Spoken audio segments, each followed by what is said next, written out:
What do you think about the future of ABER or this kind of practices?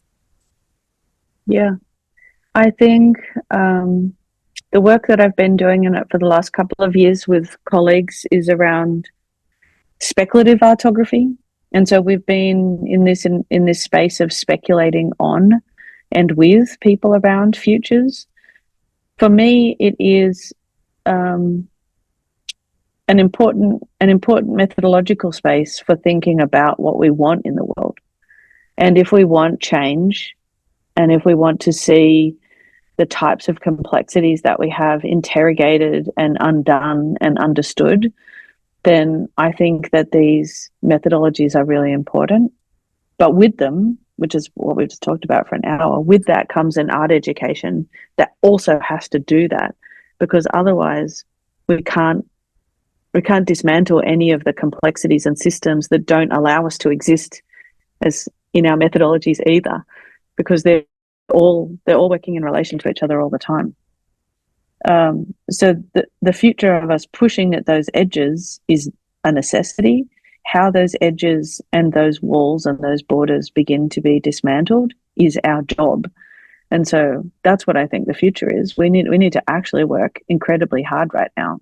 I think for anyone in ABER, the work needs to shift towards justice-oriented work. The work needs to shift to planetary health. The world needs, our work needs to shift toward an anti-racist, anti-colonial space, because that is how we can exist and in the only place that we can actually do the work that we need to do. But that, again, is just all entangled because that's the work that we're doing. We're pushing at those edges all the time, which is what constitutes this or what this looks like or what theories are even allowed. Am I allowed as an ABER to even cite, physicists? Well, yeah, of course I am.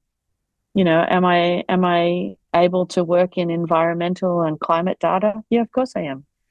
This is because we are responsive to the world and responsible to these justice environments. And the more that we think like that, and the more that we can work together, the more that we can actually start to understand and amplify the work again in different ways, which is, what does it look like in my context, and what does it look like in your context, and what does it look like, I supervised an amazing Persian artographer here in Melbourne. And so even those things, having Neda here in Melbourne doing artography with me in Australia, but in relation to her world in Iran. I am supervising a second generation migrant artographer thinking about land and coloniality and racism. That will then go back out to the world. Like it's the same conversation I had around pedagogies, I guess. This will have an impact in the future, and we will do future-oriented work if we keep thinking about all of the relations beyond our own space and think about us as global ABER or global artographers.